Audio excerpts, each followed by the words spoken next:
Hey, this is Laura with Jot and Tittle Typewriters. Thanks so much for joining me. It is a beautiful fall day in the Ozarks, and today we are going to look at a 1959 Silent Super by Smith Corona. Now this one is it's called Sapphire Gray, and it's so pretty. Just a lovely color. Normally, I think the most common is the beige, which is, I believe, called desert sand, and then we have the alpine blue and the seafoam green, which are very popular. But the sapphire gray I do not see very often, and so this is a really fun to have one with us today. Okay, so we're going to take a look around at how to use this Silent Super. Then I'll do the typing demo, and if you want to just skip to the recap, you can skip to the end and listen to the recap. But I hope you find this video helpful, whether you already have one, you're trying to decide if you want one, or if you're looking at this one in particular. Okay, so right here we have our carriage, and at the top this is where you set your margins, and you just press and drag your margins. Right here is your paper holder, because as you're typing, the paper is going to flop over and it start hitting against the table behind it, so that paper holder really does come in handy. Now the margins, not the margins, the tab sets are right here where you hit clear and set. There's the tab key. But if you need to clean it or do any adjusting, you just pop this back open right here and you can actually see the margin settings and the tab grooves back there, but it's actually set down here. Okay, on the sides you'll see the carriage release lever. It's on either side behind the handle, and you just pull that in while holding the carriage and just go back and forth. That has a nice sounding bell. Also right here is the paper release, and what it does, there's a metal, it looks like a ruler down here, and it's holding tension against that paper. And if you need to adjust the paper at all because it's crooked, then you pull that forward. Just make sure you release it back.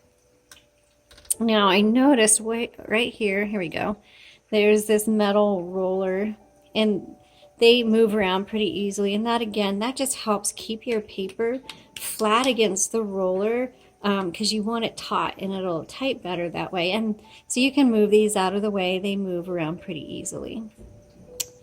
On the left side, this is a manual typewriter with manual return, and it's going to return in advance either 1, 2, or 3 lines. Okay. This is considered a portable typewriter, so this is great. I call it coffee shop ready, and it has an adorable case. I don't know if you're going to be able to see the case in the video, but go to that link in the description below, and you'll see a photo of the vintage case that goes with it. Very portable, easy to take with you to your favorite writing spot or coffee shop. So again, you just set whether you want it to advance 1, 2, or 3 lines. And then there's a tiny little handle right here. And what that does is that releases this roller, because when that's engaged, you can hear it click, and it'll click every half line. And maybe you've got lined paper in there or something, and you want it, I want to call it a cursor, but we're not on a computer, but you want your font to line up in a very specific spot. You just push that down. That's going to release this roller so you can do fine adjustments. Just make sure that you re-engage that before you start typing and using the return handle. Okay, so let's go ahead. I'm going to move this to the left before I open the top. And the top just pops open. And inside you're going to see our ribbon. We've put in a 2-inch spool, universal ribbon. When you change it out, make sure black is on top, red is on bottom. Make sure you thread it through these guide wires, and we'll take up close photos for you. Again, use the link in the description to go take a look at those photos. Now the ribbon spool, while it may be short, it's going to last you a long time because you want to reverse the direction, and you do that right here. And so you'll be able to reverse the direction to use that ribbon back and forth dozens of times before you need to replace it, because there's a lot of ink in that ribbon. Now right here you'll see a little metal knob and some letters and numbers. That's just the tension, or the how hard you want these strike bars to hit your paper, and that determines how dark or light your font is. Now, here's something to keep in mind when you're typing and you notice your font's getting really faint. Please stop right away and check your ribbon. First of all, always reverse the direction of your ribbon and see if that makes it better, or check to see if you need to change it. But whether your typewriter stops and locks up or your font, it gets faint, always reverse the direction of your ribbon. Be aware of how your typewriter is performing, because if you keep going when you're at the end of your spool, you eventually punch a hole in your ribbon and it'll tear it, and you can fix it easily, but it's a mess. So you don't want to do that. Okay, let's go ahead and close this. Now down here is your color selector, so we're going to put it on black. The white it means stencil. You will never use it. You just basically, it does nothing. And then the MR is margin release, because when you're at your margin, which I am right now, I can't move. It's not going to hit the paper or anything like that. But if you hit margin release, then you can keep going and keep typing. Okay, let's go ahead and load up some paper and do our typing demo. All right, so for a typing demo, remember this is a 1959 mid-century modern. Really love the body style of this. Okay, I feel like I've got two pieces, but I guess it's just one. All right, I'm gonna move the paper guide over just a little bit. I'm gonna put gently put the paper next to the guide, and you don't have to shove your paper down. I'm a little bit further over than I want, so let me adjust this some more. That works better. Now you just set it in there, and then while the paper's setting in there, you just turn the handle, pull the bar out. I like to bring it almost halfway to make sure it's nice and even there. This one is perfect. If you do need to adjust it, remember, bring your right lever forward, and that releases the tension so you can adjust the paper. Okay. So let's go ahead and get started, and this is a 1959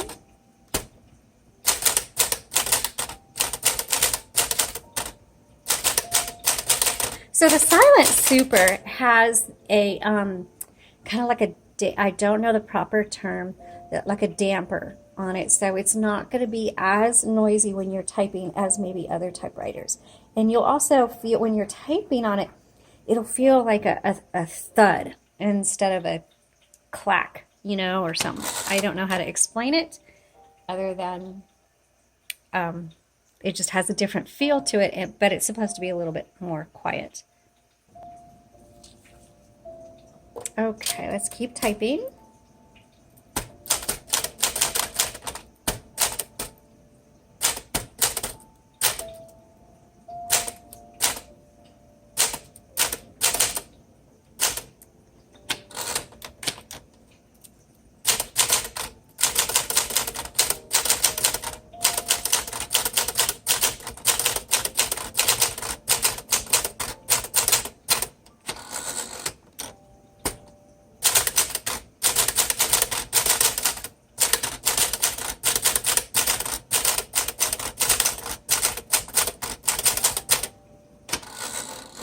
So this is a little different in that some of the other typewriters have tombstone keys, or they're a little bit thinner. These have really thick, the rounded, not rounded, but the oval, actually they're more of a heart shape, the thick plastic keys versus the real thin ones that some of the others of this body style have.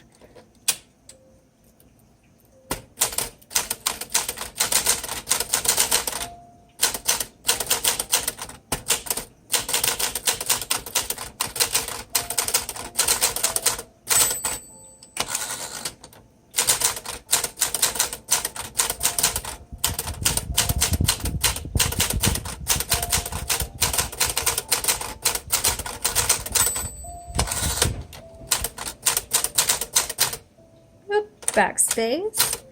Okay, I'm going to keep doing, now I'm going to do the whole keyboard and see how that is. So far, this is typing really well, just as expected for a manual typewriter. Definitely will keep up with you if you have a longer writing project. However, I will say it's not as smooth as maybe some of the other ones. It's still, there's no hesitation in it. It's just, I'm just going, oops, sorry, by feel. Now also keep in mind that I have about a 6-inch window between my hand and the light for this video, so I can't move around like I normally do. But I do notice a difference in between this and maybe some of the other ones. Whereas this types really well, it's mechanically, it's sound, but performance-wise, I wouldn't give it an A+. I would give it an A. It's still working great, but I'm thinking this is going to be better more for more experienced typers. If you have small hands like I do, this probably isn't going to be the best typewriter because I do have to press down a little bit harder, and they're a little bit further apart than I like for my, I have like 10-year-old hands.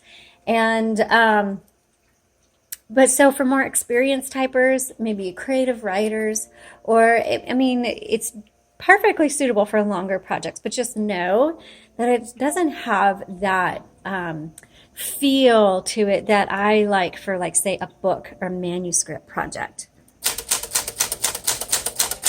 I don't know how else to explain it. Sometimes it's just, it really is, there's just no words. You just, the tips of your fingers will tell you kind of what this typewriter was made for. So I can see this for somebody who likes poetry, who maybe they just want to sit and get lost in their thoughts. And so I should do a blog post about this.